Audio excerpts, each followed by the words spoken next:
Hello, everybody, and welcome to this special episode of I Was Thinking with Nafees and Simone. I am Simone. And I'm Nafees. Today, we're talking about my pride and joys, BTS. Aww. And their new album that came out. Yay. I already think I said this in episode 1. If anyone that listens to us and you don't like them or don't like hearing anyone talk about them, you can just stop this now because this whole episode is dedicated to them. I pre-warned people, so they shouldn't be surprised. But anyway, yeah. And this is actually going to be our first episode where it's not pre-recorded weeks in advance. So just recently they dropped their new album B. Yeah. So I'm very excited to talk about it. But first, we are going to bring up some things not related to them. So we'll put in the description or the comments below where to jump ahead if you just want to hear us talk about the music video and the songs on the album. But if not, then just keep listening. Hi guys, it's Simone here. Just real quick, when me and Nafees originally recorded this episode, at least for the first half, I wanted to get everything not related to the album out of the way, and we ended up talking a lot longer than either of us thought we would. So we decided to go ahead and break up this bonus episode into 2 parts, even though they're both still labeled BTS B album review. So if you want to go ahead and only listen to when we actually talk about the album and each song on the album, you can go ahead and go to part 2. But if you want to listen to all the extra stuff we talk about, you can still listen to part 1. I mean, in part 1, we do talk about the press conference briefly because I watched it, but Nafees didn't. So I kind of had to catch her up, and I like doing things in chronological order, as well as talk about the Vlive that they did briefly and Yoongi's surprise Vlive that came out that morning. So I also wanted to bring that up. That's all in part 1, as well as Aespa's debut that we did briefly talk about in episode 2, but we actually talk about how we felt about it. So yeah, again, if you just want to listen to us review the songs and the album in a whole, go to part 2. If you want to listen to everything, listen to both. I encourage you to listen to both. I think we talk about some pretty interesting stuff. So thank you and enjoy the episode.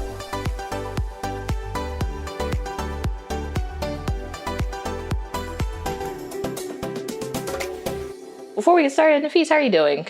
I'm doing good. We are on Thanksgiving break, so things are good. Already? Yeah, next week, all week. Wait, so, it's the weekend, but you start Monday? Well, yes, it starts officially Monday, but we all know as soon as school's out, that is when break starts, so. Well, no, that's why I'm confused because, with college, break doesn't really start until the day before. And even when I was in high school, there was times where we still had to go to school, Monday, Tuesday, and our break didn't really start until the Wednesday before Thanksgiving. Really? I've always had a full week for Thanksgiving. What? Except That's for college, not fair. though. Except for university.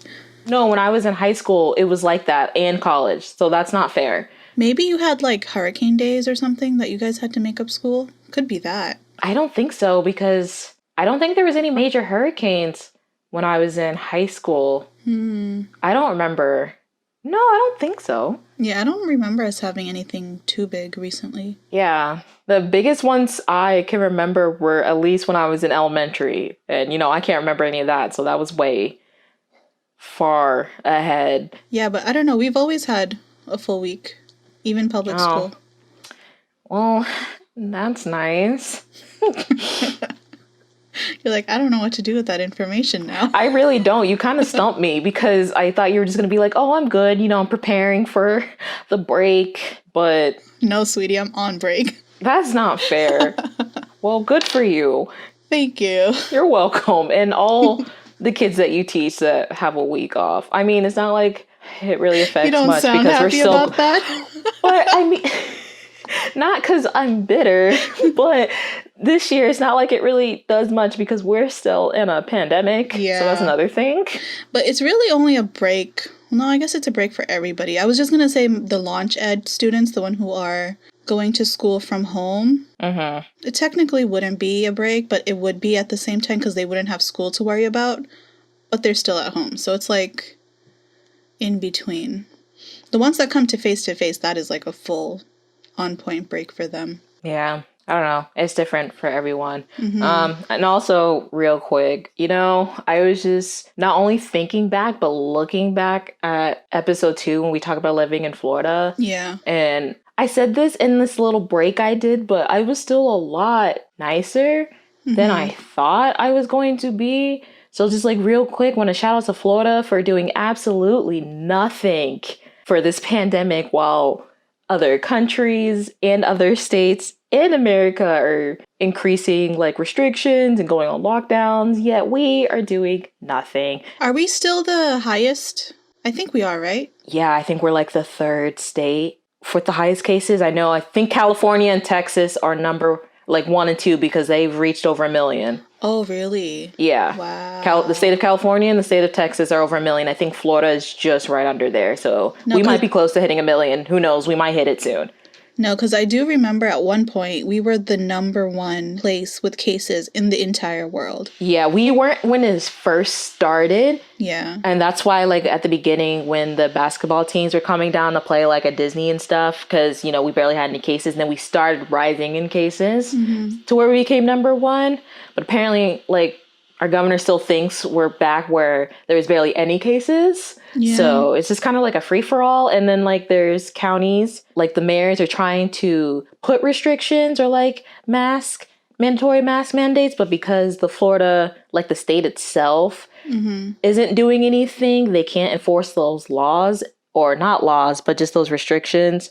And they can't punish anyone for not following those rules and restrictions, so no one can get fined or like. That's so funny that you mentioned that because there are a lot of people who think that. Well, it is true because they can't really get fined, but if you're going into like a private place, like Walmart would be considered like a private entity, right? Because they are their own thing.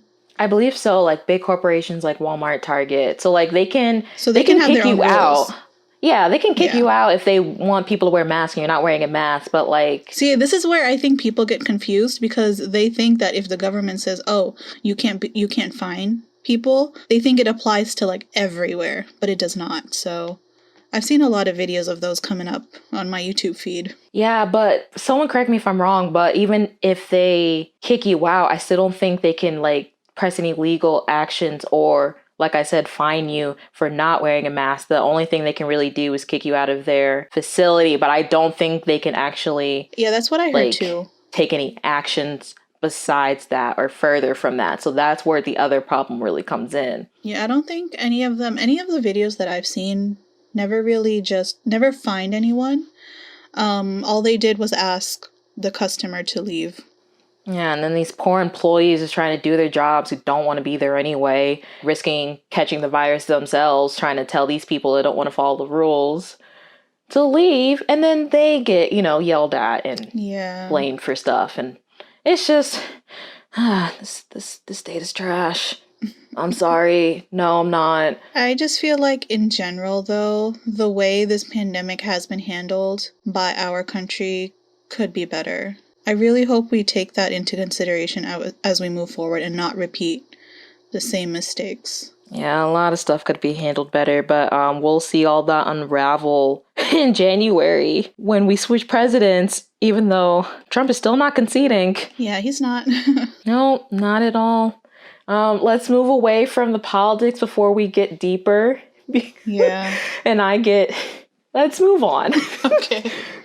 Another quick thing besides that I wanted to bring up was, Nafees, did you cancel your Netflix subscription yet? No, I didn't. I have 4 more days.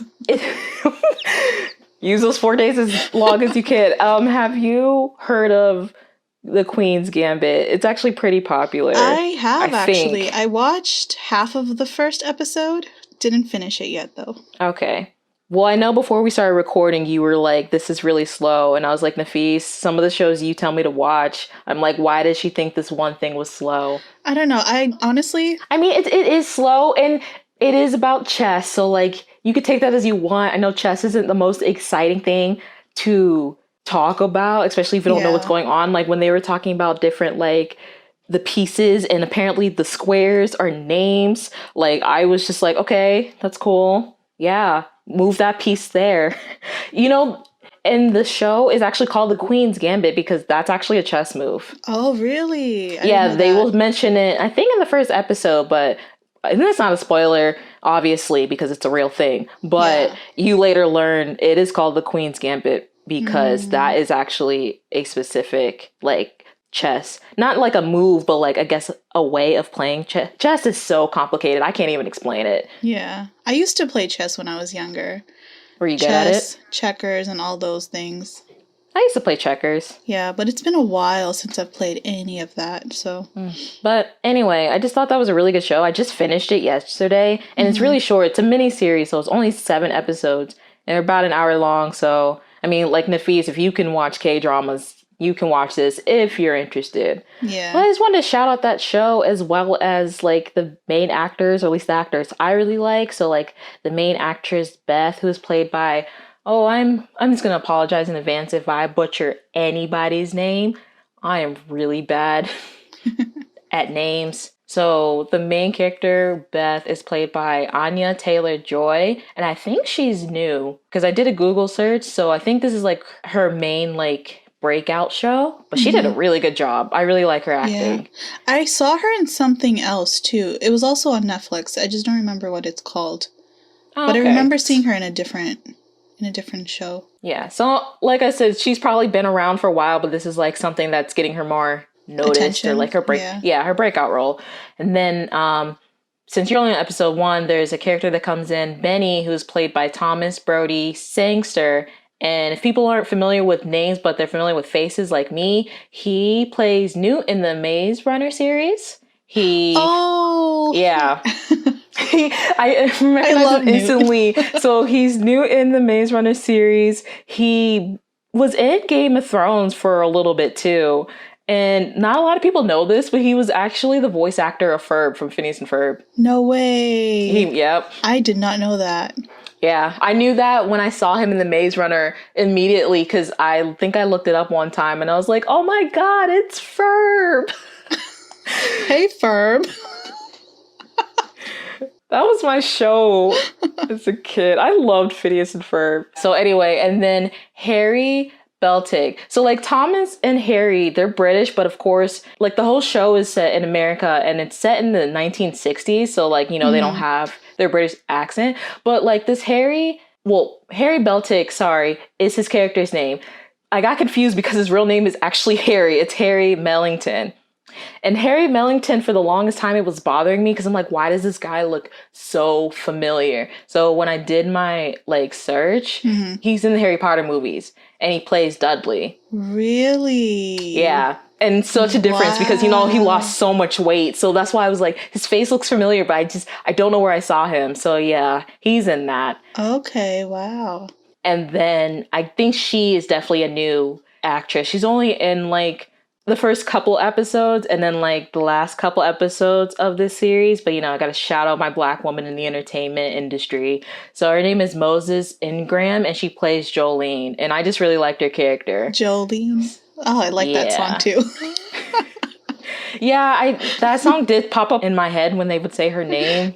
But yeah, just wanted to shout out the Queen's Gambit. So if you have Netflix or, you know, if there's other ways you could watch it, I would highly suggest it. It's a really good show. You don't have to know anything about chess because like I said, I was confused when they would talk about it or like when they were playing. It is so complicated. It's a mind game for sure. Oh, it really is. And you can see that with Beth. It's just really interesting. Just felt like shouting it out because like I said, I finished it. And then I started watching, I didn't finish it because I started watching before we record, the Umbrella Academy. So I will give updates if I continue watching that, which I think I will. Umbrella Academy? Mm-hmm. That's definitely like a superhero type TV show. Yeah, a lot of people like it though, so. I heard good things. The beginning did kind of throw me off. Yeah. When I first started watching it, I don't think this is a spoiler. No, because it's based off a comic. So like it starts off of like this woman, well, obviously it's like people taking synchronized swimming classes in Russia. And then like there's this girl and I guess she's either sitting with her boyfriend or just some guy she knows. they're on a bench, no one's really talking, and then she runs off and jumps in the pool, and then like all of a sudden blood just starts like coming out of the pool, and it's her, and then like she floats up, and all of a sudden like her stomach's huge. So I'm like, wait, was she pregnant when she jumped in the pool? So I had to rewatch it, and I was like, no. So she jumps in the pool not pregnant, and then comes out pregnant, and then but the voice guy literally comes in like, oh, like mysteriously 60 or 70, I don't remember the exact number, like women all of a sudden one day randomly just became pregnant and had children, and they were never pregnant like prior or before. And then some billionaire just goes around the world after the news broke out of like all these babies that were just miraculously born, and like I want to say he adopts them, but he really just buys it because he goes up to the Russian lady and just like, how much for it? Doesn't even call it a baby. He's just like, how much for it? So, and then out of like the 60 something babies that were born, he only was able to get 7 of them. And then that's where it kind of starts off. But that whole first scene was like, it just threw me off. I'm like, wait, where is this like excessive amount of blood coming from? And then when she comes out, like, cause she dived in the pool and then she surges up and just starts screaming. I'm like, what is happening? I had to replay that. And I usually don't go back. Yeah. But when the announcer came on, I'm like, okay, that makes more sense, because I was highly confused and about to turn this off. But I also like weird stuff. So let's be honest, I was going to keep watching it. How many seasons is it? I think the second season did drop like beginning of this year. I prefer to watch shows when all of the seasons are out, just because like I know there's an end. I want to say you never know when there's going to be another season, because surprisingly, there's this Korean drama I watched a while ago on Netflix. The one called Voice. I don't remember if I told you about this or not. Oh, they have a season 2 out now for that. Yeah, I saw that. I was like, wait, I didn't know they made a second season. I don't know if it's going to be as good as the first one. That's a new thing too, popping up in like K-dramas with the whole season thing. That didn't exist before. I liked when it was just one and done, because you got the story, you got the plot, the ending. Yeah. There's no point of continuing it. I don't know. Yeah. Maybe because they're switching more to streaming sites. Yeah. I don't know. It might become a new thing. Also, because I brought up Florida, and that same episode, we talked about, towards the end, SM's new girl group that debuted, Aespa. So I figured since this episode is coming out like around the time they not only debuted, but we're not recording this like a week in advance, it's still relevant. We watched it because when that episode dropped was their debut. So what did you think of it? What did you think of the music video, the song, and like, I also think I sent you a live stage, but there was another live stage I just watched this morning that I didn't send you, but the stuff I did send you, what did you think of it, Nafees? So for like their actual music video, I really liked it. Yeah. It was as virtually animated as they said they were, but I think I would have liked to see more of their avatars. Yeah, they were pushing it so hard, and I don't know, now that they weren't in that music video, is this going to be something that is more for promotional use, or are their avatars still going to be incorporated with the actual music and themes? I don't know. That's a good question. I don't know But they either. did show up, though, when they did the live performance, like in the beginning bit. Yes, and in the actual music video themselves, only 2 of them were in it, which was Karina's and I think Winter's. Yeah. I only saw 2 of them. All of them could have probably been in it, and I just missed it, but I watched the video like 3 times. I thought the song was really catchy. The dance moves were pretty nice. Like, overall, I really liked it. It was a good song. I don't know if I was expecting you to like it. Yeah. Why? No, I mean, I didn't dislike it. Like you said, the music video itself, you can tell they spent money. Yeah. There was a high budget for that. So it was really nice. And like, for some reason, I just found out SM Entertainment, like that company's really big on like trying to be very futuristic and like technological based. So I can tell they're trying to incorporate that more. Yeah. So like visually, it was really good. The song wasn't bad. And like the more I listen to it, it's a little catchy. There is one part where I'm not going to sing it because I'm not the best singer, but like, I guess their pitches were just really high that kind of was like hurting my ears a little bit. Not saying they're bad singers. I can agree with that. It was kind of, I feel like all their voices were like taking a pitch higher. Yeah, like they manually pitch them up higher, because that's why there's certain ITZY songs I don't like, because the pitch is just really high. Like I already have pretty sensitive hearing, so anything too high pitched, like I just automatically don't like. Yeah. But not to say they're like bad singers or anything. I actually prefer their live performance over their voice in the music video, just because it's more natural. Yeah, the live performance was a little bit better.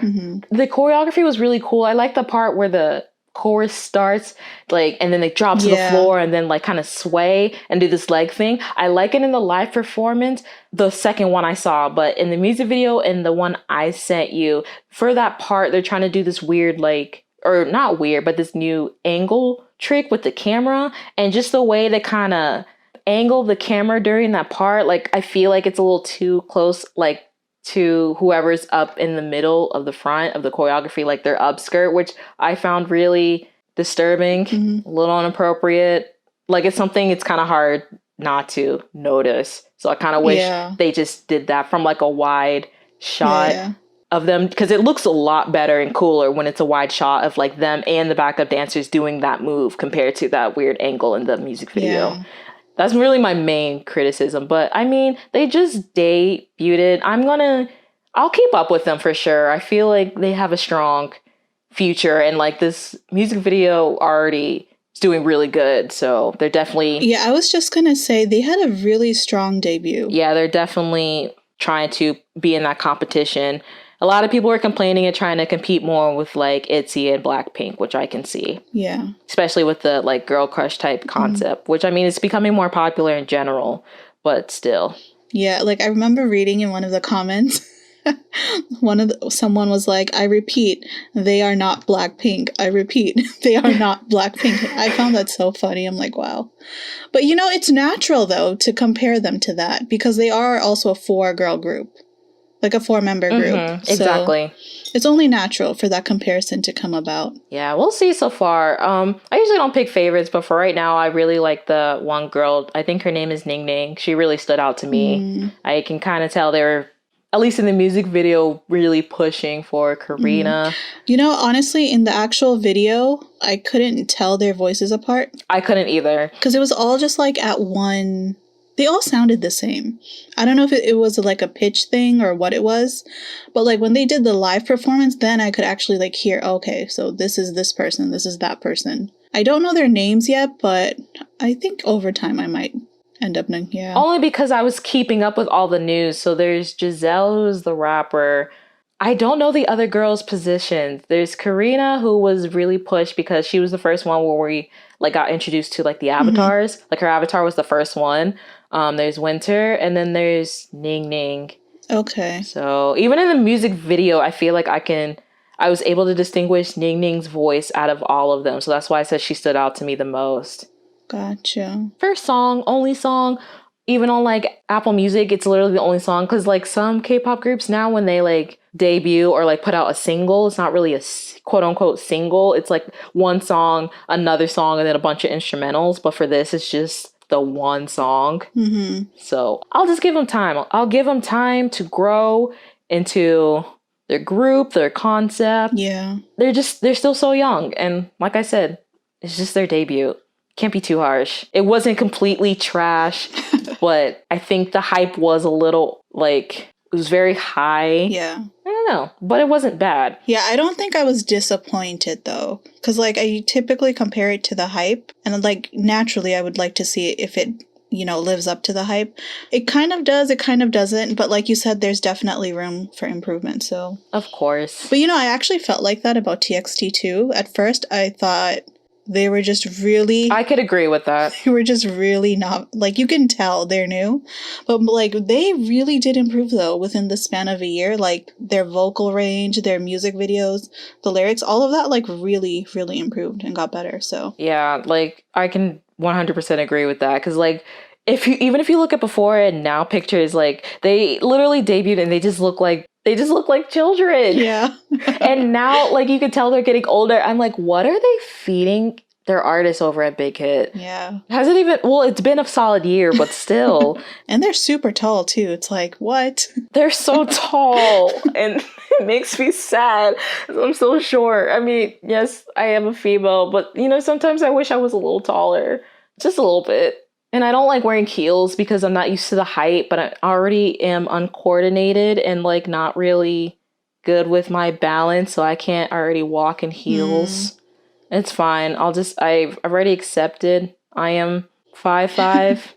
But that's not short though. That's a good height for a female. It's average. But I think Koreans in general, I heard, are just tall and they're getting taller. Like something in the genes now is literally making them tall, male and females. I remember Eric Nam was talking about this on the Daybach show. Oh, okay. How like his mom was like complaining about like trying to feed them something and their brothers wouldn't take it. And now looking back, especially Eric, since he moved to Korea, like he should have actually eaten or taken whatever his mom was trying to push on him, because like she heard from her Korean friends back then that it would like make the kids taller, and I don't know. Something's making them taller. Interesting. But apparently Koreans are very tall in general. That is genetic mutations and evolution for you. Taking effect. Evolution. All right, so you ready to... Oh yeah, I heard a lot of things happened this Friday. When we record this, Friday was technically yesterday. So besides the album that we are going to talk about very soon, just also want to bring up a couple of things. I mean, a lot of other stuff happened, but these are really the only things I keep up with and care about. So the first thing, technically it's today, but because of time differences, it was yesterday over in Korean Standard Time. It was the 5th anniversary of CL's song Hello Bitches, which is like my favorite song from CL. Oh. I love that song. And yesterday was actually the first time I watched the performance video on YouTube, because I never actually watched it before. I would only ever see clips on Twitter. And yeah, it just reiterates, I love CL. You'll find out more about this in a future episode when we talk about how we got into K-pop. I mentioned that if I wasn't so stubborn with my research, definitely CL, but like 21 would have actually been my first group that would have gotten me into K-pop, but that didn't happen. So yeah, go stream CL, go celebrate Hello Bitches, even though when this comes out, it's going to be past the anniversary, but still, it is a hype song. Okay, that song will just get you up, dancing, twerking, whatever. Love that song. Oh, God. Just can't express it enough. Okay. Anyway, November 20th was actually also the 10-year anniversary of Nicki Minaj's very first album, Pink Friday. So that's exciting. Me listening to music I definitely should not have been listening to in middle school? 10 years? Yeah, middle school. Middle school going into high school. Yeah, it would be middle school going to high school. Because at that time, I was like high school going to college. I was like, dang, 10 years? Yeah. Like when you say it, it seems like a long time, but it really wasn't a long time. I don't know. That's just crazy. But congrats to her. She also mentioned, I guess, I don't know when it's coming out, but soon she's going to have like a little docu-series come out on HBO Max. Oh, okay. Yeah, I might actually watch that. That's a thing nowadays for like celebrities to make like documentaries about their lives. Yeah, I mean, I feel like K-pop has been doing it forever. Well, I mean, it's not even here. It's not really new. They've always done it. They just don't do it as frequent as K-pop groups. I feel like artists here, if they do it, it's either to reminisce on like their build-up, especially if they're really big artists, or just like something they do starting out, where like K-pop, it's like every time they have a comeback. That's true. And then also, besides BTS's album dropping, my girl Megan Thee Stallion dropped her new album, Good News, and it is so good. I love her so much. So please go listen to that. If you like rap and hip hop, if you don't, I don't want to hear anything about it. Okay? There's no disrespecting of Megan Thee Stallion in my presence. Keep your opinions to yourself. Did you listen to the whole album? I did. Okay, before we even talk about like the B album, because there's some songs that are pretty sentimental. Like I was already having, let's say, not the best day yesterday. So it's kind of already in my feelings, and I listened and watched the music video for BTS late. So I was like, all right, we're gonna talk about this tomorrow. Let me go ahead and watch this. So I did, and definitely put me in my feelings until the end of those songs kind of made me a little bit better. So I was like, that was great. And then I listened to Megan Thee Stallion's new album. I'm like, I feel awesome. Self-empowerment, yeah. Women. That's good. Bad bitches. all that great stuff. That's good though. Yeah, so I really enjoyed it. I mean, obviously, it needs to be a couple more listens. But for now, I think my favorite songs on there are Freaky Girls with her and SZA, Circles, Shot Fired, because that's a diss to Tory Lanez. Yeah, I won't say too much on that, but he can.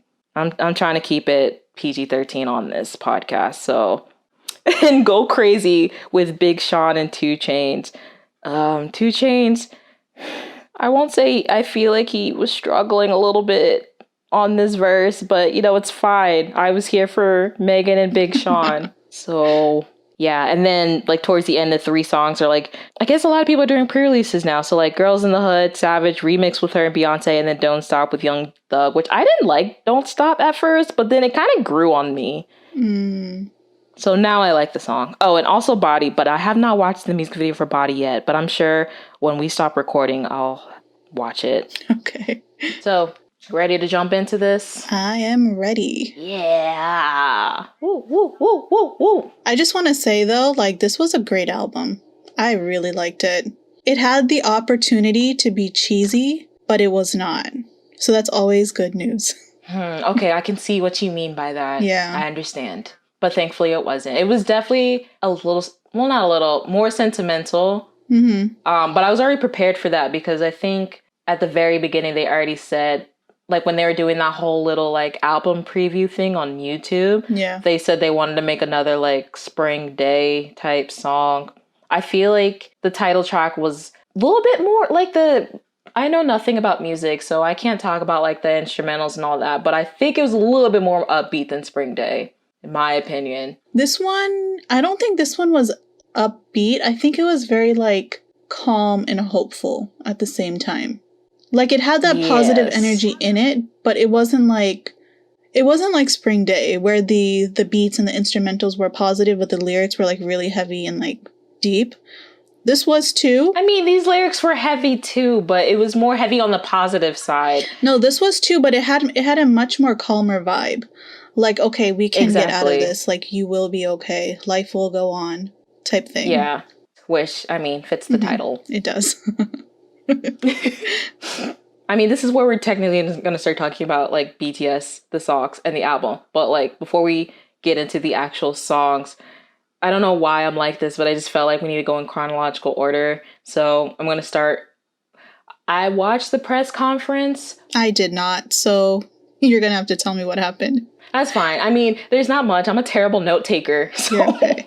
I didn't take the best notes, so it won't be that long. And the point of taking the notes was for them, like, their own explanation of the songs. And, like, when that actually started happening, everything was kind of, I don't know. Sometimes I'm, like, in the middle of typing, but, like, my hands aren't as fast as, like, my brain from, like, my listening comprehension. So I was just getting lost everywhere. And, like, I threw my phone against the bed. I'm like, I'm done. I can't. Oh, you were doing it from your phone, not like a computer. So I was watching the press conference on my iPad and I was taking notes on my phone. Oh, okay. Yeah. And, like, in retrospect, even before I called you, like, it's on YouTube now, so if you want to go back and rewatch it, you can. I just didn't feel like going back and rewatching it because we're going to try to talk more about the song. So if you want to hear their stuff, you can. And there's 2 versions of the press conference. So there was one fully in Korean, and then the second one was in English, but instead of having like captions, it had actual live translators. I don't know if the new one that they re-uploaded will have both. You can see, but like so like them themselves, from the announcer to the guys themselves, when they were speaking, the audio was a little bit quieter, and then you would mostly hear the announcer literally translating as they were speaking. So sometimes the translators were stumbling, but that's just because they were trying to keep up. But I mean, props and like shout outs to them, because I feel like that's so hard to do. I'm already complaining how I could barely take notes. Yeah. And they have to sit there and live translate what someone else is saying. I know. That's a cool job. And I also feel like it's hard, but it's very impressive. Yeah. Definitely pressure is there. Yeah. You should know that, because do you do that a lot, like with your family, or no? I do. Yeah. I do translate. Well, I also give my shout outs and props to you because I feel like I can understand the pressure that comes to that. Even me just trying to learn another language, like I don't want to say it because I'm not that confident. Yeah, so for sure. But what did they talk about in the press conference? So, well, first, like when it first started, I wrote down my notes. I like wrote down notes like while we were waiting. So at first I was like, wow, this press conference is happening live and in front of actual people with social distancing. Must be nice. Was it? I mean, it looked nice. Oh, okay. I was just saying compared to like here. Oh, you mean like social distancing what? Yeah, so like they were able to hold the press conference with an audience without an empty, like, well, not really audience for like reporters, but still. They're able to physically be there. Yeah. And not just them in an empty room because of social distancing. Yeah. Which we struggle with over here. And then I said, of course, they're playing Dynamite while they're entering. So cute. And then all caps, OMG, they all look so good. But they did. Yeah. They looked so good. Ugh. And then also with all caps, I miss Min Yoongi, but I know he's healing and resting well. Yeah. I'm really glad he took the decision, honestly, to just focus on himself. But I wish he had done that earlier, though, not until it got to the point where he had to do it. I know, but their schedule's so packed, and, like, I know how they are with trying not to disappoint their fans. Yeah. So, like, he pushed it off as much as he could, and, like, he even said himself, which I'll bring up in a moment, how there were certain doctors, I guess, telling him that it's fine, but it can also be looked in different perspectives because the type of job he is doing, you know, he is moving around more than instead of like sitting down, like if he had just like a regular office job and stuff like that. So that's probably why it was causing it worse. But I am glad he also got it and that he's doing well. Honestly, it's so crazy to me how like they're able to perform with all these injuries. Like me personally, I'm such a big wimp. Like I can't handle pain. I really cannot. You cannot handle being a K-pop so idol then. If they're doing this for like hours on end, like because they have to practice and then they perform. They trained for this before, you know, they even debuted. So, and they know the risks they're taking because like even stuff here, like just dancing and like athletic type jobs are just weighing on your body. Yeah. So it's going to take a bigger toll. And then like for them over there, just all K-pop groups, you know, they're singing. So like they have to make sure they're like in control of their breathing and not like breathing hard into the mic while also doing this like crazy choreography, which looks cool. But at the same time, you're like, oh. Yeah, I remember they had this one choreography for, I think it was, oh my God, I'm going to butcher the name. From their last album. Dionysus? Yeah. Macy had to tell me 1,000 times how to say that. Yeah, and they ended up changing that choreography because I kept watching them like, oh my God, like, please stop. Yeah, I was terrified like for their It was knees. a great move, but like I can see that affecting their joints at some point. Yeah, they definitely changed that choreography to where they're not like actually falling to the ground like that. So I was really happy about that. Mm-hmm. But yeah, I mean, it's a press conference for an album. So of course, to get back on topic, they were mostly talking about, you know, the album making progress. This one was different because they said they all had like their own roles in it. So like... Did anyone ask any controversial questions? You know what? I'm going to be honest. I don't actually remember. Because I know their last press conference, people were bold and they asked questions. What did they ask? Oh, was it about Jin in the military? I think one of the bigger ones was the plagiarism, if they plagiarized or something. See, I didn't watch the last press conference. I know they've asked them that in the past. I don't remember them asking that last year. Someone will tell me. They probably did. Yeah, and then Suga was the one that answered it. Oh, right. Yeah. Right. I remember now. I don't remember the question, but I do remember him answering it. You don't remember the memes of Jungkook smirking and RM just writing and everyone's like, guys, he's writing the next cipher. Listen, how could I forget that? I see so many memes every single day. It's hard to remember which is which and to keep up. Every time I see that, it's just so funny. I'm like, oh my God. Because he looked so intent, like so like focused when he's writing. Yeah, I remember that now. I can't believe I forgot that. That was a funny meme. I'm not going to lie. I'm like, oh gosh, Army, you're great. Anyway, back to the press conference. So yeah, short and brief. Well, it was about like 45 minutes. Oh, that's not bad.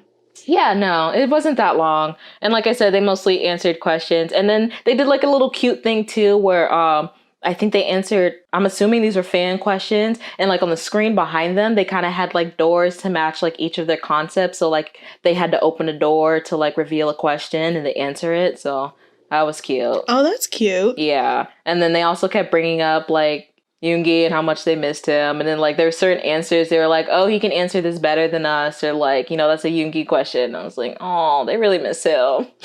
But you know, to be fair, it's true though, because a lot of those questions, especially like the controversial ones, he handles them so well. Well, not only that, but I'm sure like the music production and stuff like that, since he produces so much music. And it was really weird. I'm not gonna lie, it was a little weird only seeing 6 of them and not the 7, because they're always like 7. Mm-hmm. So they also talked about the Grammys and how they're waiting for the Grammy nominations. I'm not going to get too much into it. Me and Nafees talked about this before we started recording.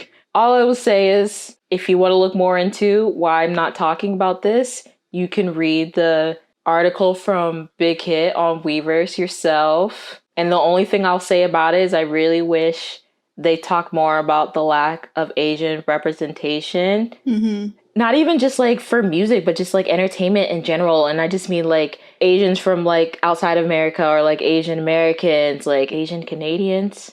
Yes. Yeah. I just wish they used that as a comparison point of, if BTS doesn't get nominated for a Grammy, here is why, instead of what they did use to compare, especially me as a Black person. Simone again with another PSA. I'm only chiming in because literally at the moment the Grammy nominations have just been announced. So first of all, I want to congratulate BTS on the nomination. Like, honestly, they truly deserve it for all the time they've been used for clout, whether it's for award shows or just being recognized as having a huge fandom, you know, news segments where they don't even talk about the music. Not only that, you cannot ignore just how popular they are. I'm sorry, whether you like them or not. Like BTS, they are making the numbers, they are making the sales. So like, they're only nominated for this one category, Best Pop Group Duo. Do I wish they were nominated for the actual music? Yes. But again, this is America. Anyway, congratulations. You guys really deserve it. And also, my criticism in this original recording was about the article that Big Hit wrote, not whether the boys should be nominated for the Grammys or not.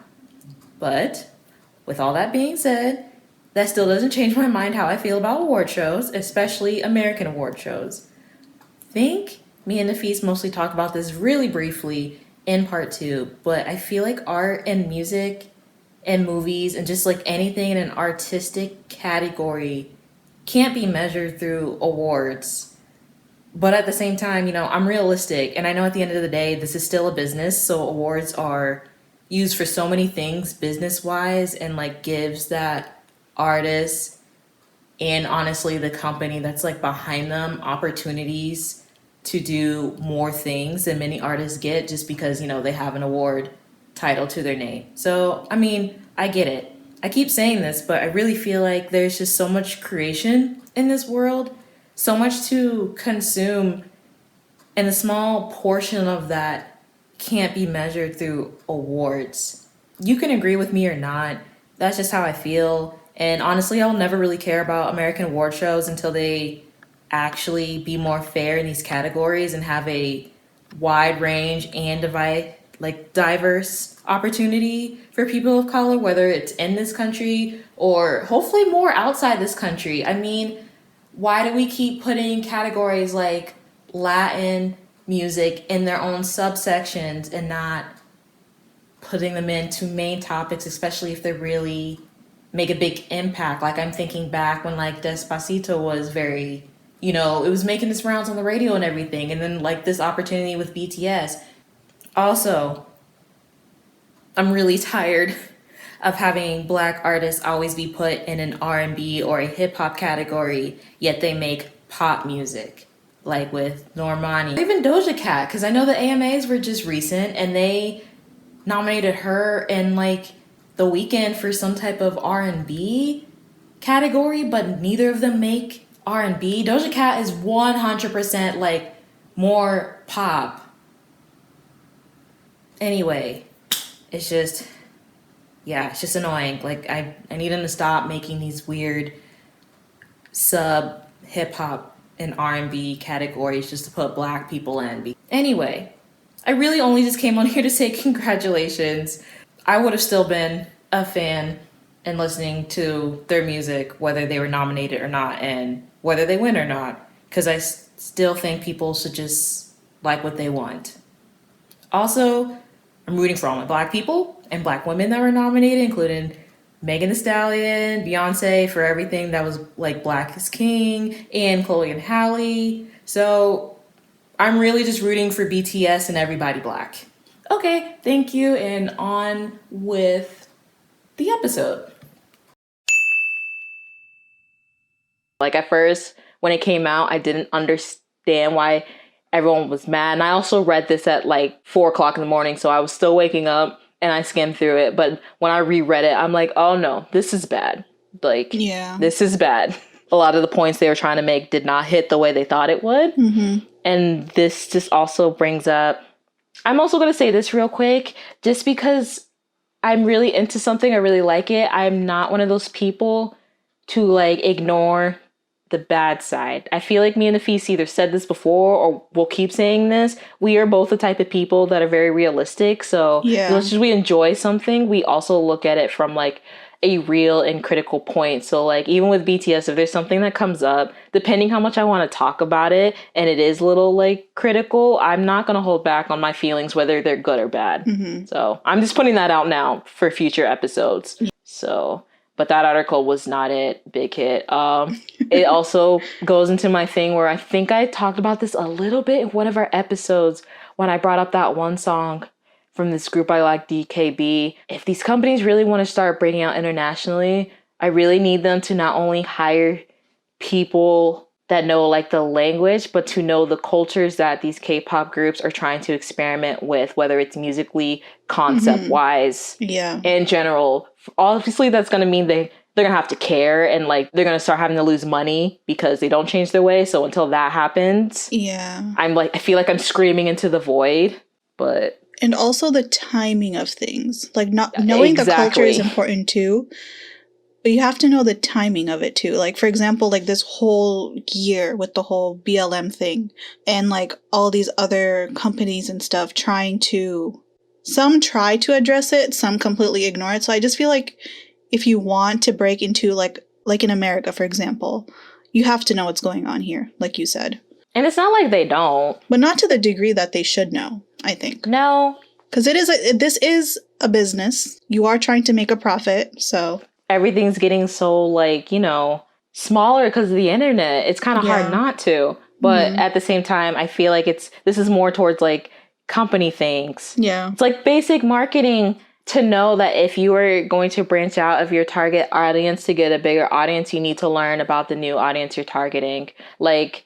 I know when I was like in school, like I don't remember what classes was, but just like an example is like, even though this doesn't have to do with entertainment, like McDonald's, like when they were breaking out to the Asian countries at first, the food wasn't selling well because, they had to change their ingredients to match the ingredients for the different places that they were selling. Like, yes, it's still like a Big Mac, but the ingredients are just different for what they are used to eating and like add different stuff to the menu that they're used to eating that you probably wouldn't find like here. So it's stuff like that where, I don't know, K-pop itself is just like this weird bubble where like even globally, I'm not saying it doesn't matter. Trust me, I see, and I'm on the spectrum. I feel like a lot of the stuff, especially the controversial stuff, it matters, but we are not, the people that it's offending are not, I don't know how to say this. 'Cause I'm like, well, I can't say they're not the main audience because they technically are outside of Korea. I don't know. It's just, I don't know. Something really, honestly, I feel like something really, really dramatic is going to happen for it to change. And even after the Black Lives Matter. With like the K-pop industry, you mean? One of these companies are going to have to do something really, really offensive for it to make a difference or for them to change. That's what I feel like. because it's not like they don't know this or don't listen, because I remember back Wavy was about to, it's also an SM Entertainment group. You know Wavy, Nafees? It's part of NCT. Yeah. But it's their China line. They had some type of button that I think was really offensive. Oh my God. I'm really upset. I don't remember. Was it offensive to Japan or Thailand? Someone please tell me which one it is so I'm not spreading misinformation. But they were really quick to like apologize and like take those videos or take those pictures down and change everything, which even delayed their comeback. So they obviously have the power to do it. Is a certain stuff apparently they just don't care enough about, which is really annoying. Obviously, I'm still here for the music. I wouldn't talk about this if I didn't care. So, but anyway, we are back to talking about the BTS B album. Sorry, I had to get that off my chest, but it needed to be said. It's all good. Yeah, don't be surprised if stuff like that happens in future episodes. But anyway, back to the album. So after the press release, and then I also forgot to mention, the only reason I was able to watch it because the press release came out 9 p.m. our time, and it was 11 a.m. Korean Standard Time, because the album itself dropped midnight here, like in America, Eastern Standard Time, but it dropped at like 2 p.m. over Korean Standard Time. Oh, okay. Yeah, so I guess to compete, maybe, I don't know if this is like a new thing to try to compete with the American market now, to drop stuff like midnight our time instead of midnight like Korean time, or like, what's the time they usually drop stuff? I think like sometimes they do like 6:30 Korean Standard Time. Mm-hmm. But yeah, so they released a little YouTube. I say YouTube Live, but obviously this was pre-recorded.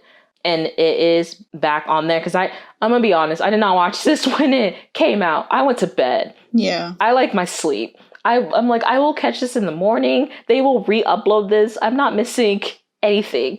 Yeah. So I watched it this morning. It was really cute. It was like the guys, and they did like cute little interviews. And like, so what they did is like one of them would have a camera, interview one member. And then when that member was done being interviewed, he would take the camera and go interview the next member.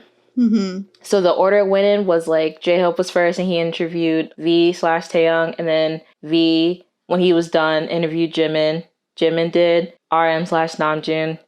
Namjoon did Jungkook, which real quick, I have to talk about this because I felt really exposed. Because when the camera showed Jungkook, the first thing that popped in my head was like, wow, he looks really good with long hair. And the little interview, they asked them like 3 questions. And of course, one of the questions was like, so I heard from our fans, you know, they really say you look good with long hair and short hair. And I'm like, wow, I just got exposed. It's like he read your thoughts. Literally read my thoughts, because that was literally the first thing when they showed him. I was like, dang, he looks good with long hair. And I was like, no. It's fine though, but it's true. Yeah. I am team long hair Jungkook. Scissors, please stay away. Yeah, I like his long hair too. It really suits him. Mm-hmm. Okay, and then Jungkook did Jin. And Jin is so funny. So like when Jungkook was like, I'm going to ask you 3 questions, he's like, can you make it 2? He's like, no. But then he ended up asking him like 5 questions. No one could say no to Jungkook. Yeah. In that group. What did he ask him? I don't remember. I know one was like something about him always calling himself worldwide handsome. And then he was like, you know, that's always a joke I just do. And just making jokes out of that. And then he asked him about gaming. And he was like, I don't game as much as I used to. I mostly just sleep, which I don't blame you, Jin. Sleep is important. I love my sleep. I enjoy sleep too. I enjoy my sleep. I'm not one of those people that can do like all-nighters or stay up all night. I also just wake up extremely early, so that's another thing too. Like I'm up at least between 4:30 and 6. It's my average time of waking up. Wow, that is early. Yeah, and it's not like I get up and start doing stuff. I'm just awake, and I might just be on my phone until like the sun comes out, but I'm awake. I wake up around like 5-ish. Actually, I wake up around like the same time as you, like between 4:30 and 5-ish. But I don't actually get out of bed until like 5:15 or 5:30. Yeah. Because I have to go to work, and work is like an hour away. And I'm like, okay, I need to get up and get ready. Yeah, so that's understandable. Yeah. I don't remember a lot of these questions, to be honest. No, that's fine. They're We're on their YouTube channel. You guys can go watch it. And then so Jin did Suga / Yoongi, and then Yoongi went back and interviewed J-Hope. Oh, so Suga was in the Vlive. Yeah, so this is the YouTube Live, but the Vlive they did afterwards when the album already dropped, he was not in it. So that's why I'm saying this was obviously pre-recorded. Okay, because I remembered seeing something and they had like a cutout of him. Yeah, so that's the Vlive they did when the album dropped, like at least like 2 hours later after the album dropped, because I definitely was not awake for that. That was like a 2-something in the morning here, but for like 5 o'clock over there. Gotcha. So that's where the cutout was. But in this YouTube Live that they were doing before the actual music video dropped and the album itself, he was in it. Yeah. And then they also were like in little sub units where so a while back for promotion, they did this thing where like they made these little postcards and like we're talking about like certain things like their day or like the sun reminded me of this. And then they would ask like ARMY a question. So they just answered some of those questions. Of course, Namjoon was the one that read the English question or the English answer. I was pretty proud though when I watched that because it was him, Jimin, and Taeyang. And then when Namjoon was done reading the letter, Jimin kind of, I mean, obviously in Korean, but like he basically summed up what the letter was. So he understood a lot of it. And I was pretty proud. Yeah, they do know English though, but not as well. Just, I'm sure like with me in Korean, just the speaking is not the best. And like, but they understand the gist of it. They understand the gist. So, I mean, better than me. There's certain Korean sentences I don't understand the gist, but their language also, what I'm learning, comes off a lot of like cultural references. I mean, I guess English does too. Yeah, no, there's definitely a lot of cultural references. Learning another language is hard. That's all I'm getting at. It doesn't matter what language you're learning. If it's not your native language, it's hard. That's why they say when you want to learn a language, because language, it's a living, breathing thing, right? Because it's constantly changing. It's constantly evolving. So if you want to learn another language, you have to get to know the culture and the people that speak that language. Because it wouldn't make sense. Because if you are trying to learn any language and you don't get to know the culture or the people, you're just learning the textbook version of it.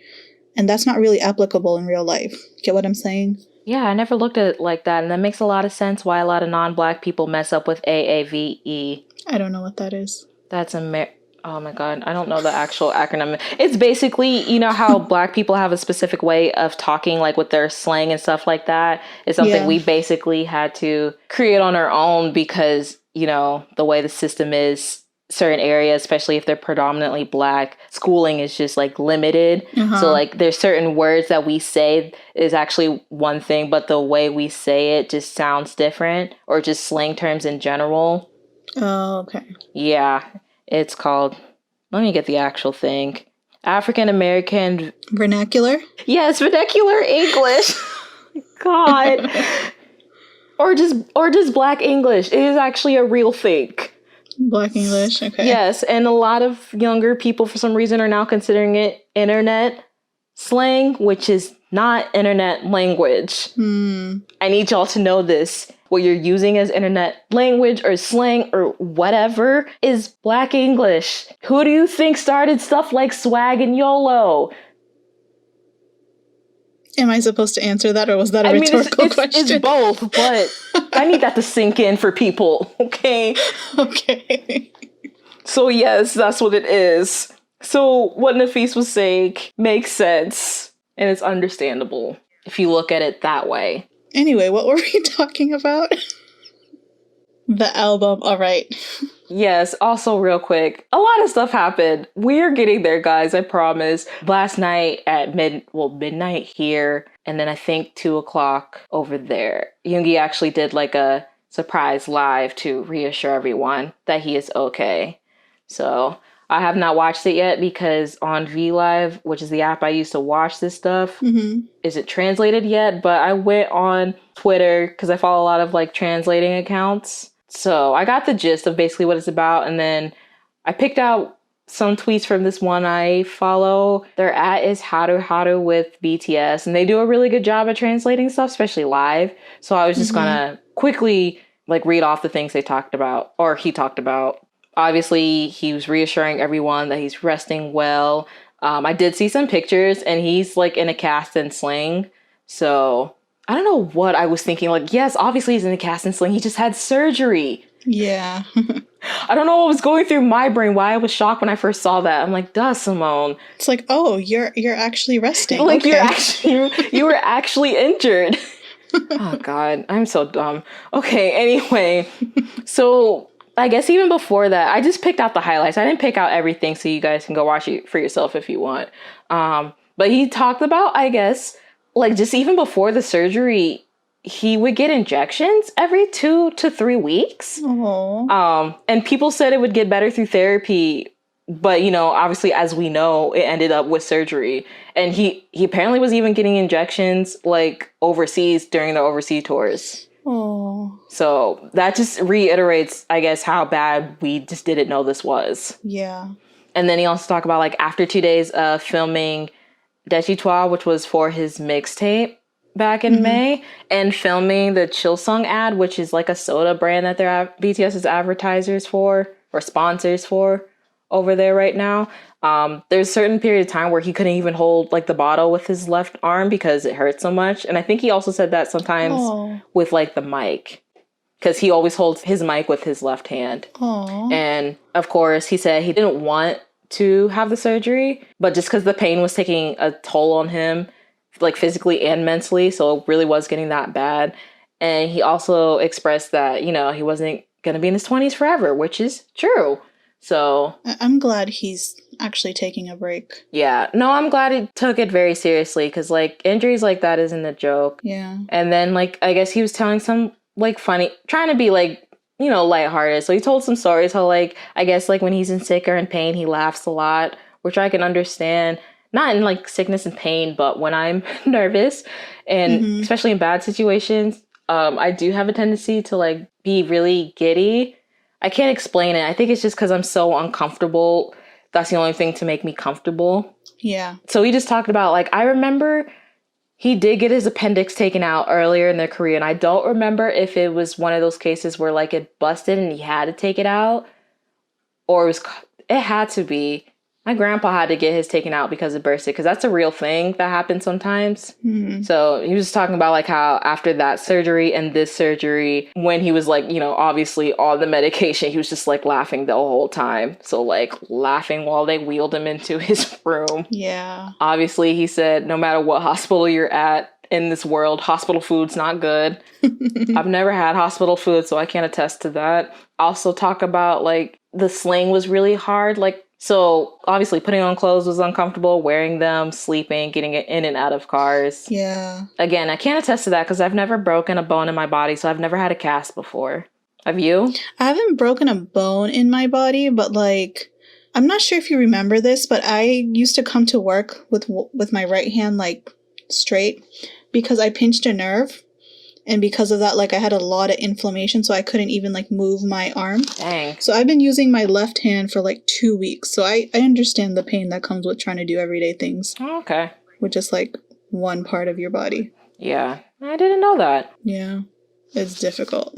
Yeah. But like a little bit lighthearted stuff with that Vlive. He, you know, obviously kept reassuring everyone that he's resting well. So like, I believe him. He's going to be fine, guys. I think he said his recovery takes about like 2 months, but like even after those 2 months, I really hope he doesn't push himself. I honestly hope he takes like a good year off and then comes back.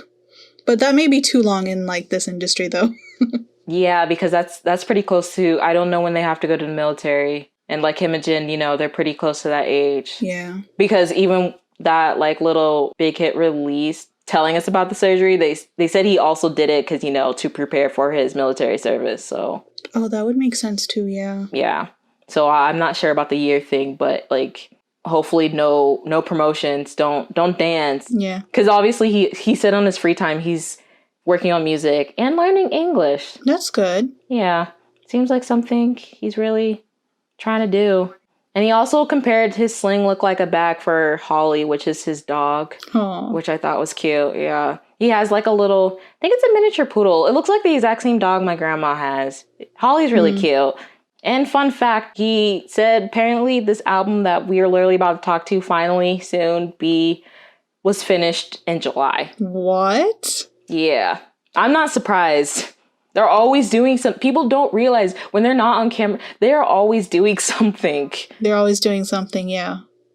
And I think, I don't know where Dynamite comes in, because I wonder if they did Dynamite before B or after, because I do know that they debated on putting Dynamite on this album, but they ended up doing it. In my opinion, I think it flows really nicely, so I like how it actually does end. Yeah. Because, that wasn't like an actual song I think they were going to do. So I wonder if Dynamite came after.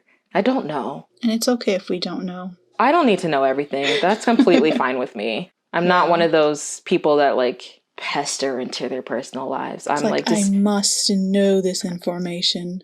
I cannot go to sleep. Give me the good music. Let me know that you guys are doing fine physically and mentally. And like, I'm okay with that. Speaking of mental health, I thought this album really got into the feels. Like, it directly addressed mental health, which is good. Oh, 100%. Not only mental health, but it also addressed like mental health through this pandemic, because they make a lot of pandemic references. So they do. Yeah. I mean, especially, which song was it? Life Goes On? They directly addressed that. Yeah. So let's just go ahead and jump right into it. Really quickly, this is a press release synapse I got from Twitter from, God, I cannot, these names. The @ is Lenica Cruz. I believe that is her real name, off of Twitter. And I think in her bio it says she's a senior editor at The Atlantic. But I remember seeing this tweet like randomly on my timeline. I just wanted to make sure I like wrote it down real quick. So obviously she has like some of the inside scoop. So I guess an official press release they sent out to reporters about the album. I'm sure you can Google this as well if it's differently. But it says BTS opens up themselves to express their mixed feelings about the situation. Fear and anxiety mingled with the determination to overcome all this. The album contains the band's emotion and ruminations they had throughout this year, which obviously is 2020, and the story of, in quotes, us continuing the existential? Yes, journey. Yeah. Thank you. This is also the reasoning behind the album's title, B, that stands for to be or existent and does not abide by any form. Oh, I like that. Yeah. So that's supposed to be the general gist of what the whole message of this album is about to be. So let's get right into it. And like I said earlier, we're going in chronological order. So we're going to start from the first song, which is the title track, all the way to the last song. All right, guys, that was part 1. Thanks again so much for listening. Now go ahead and head over to part 2 for the actual album. See ya!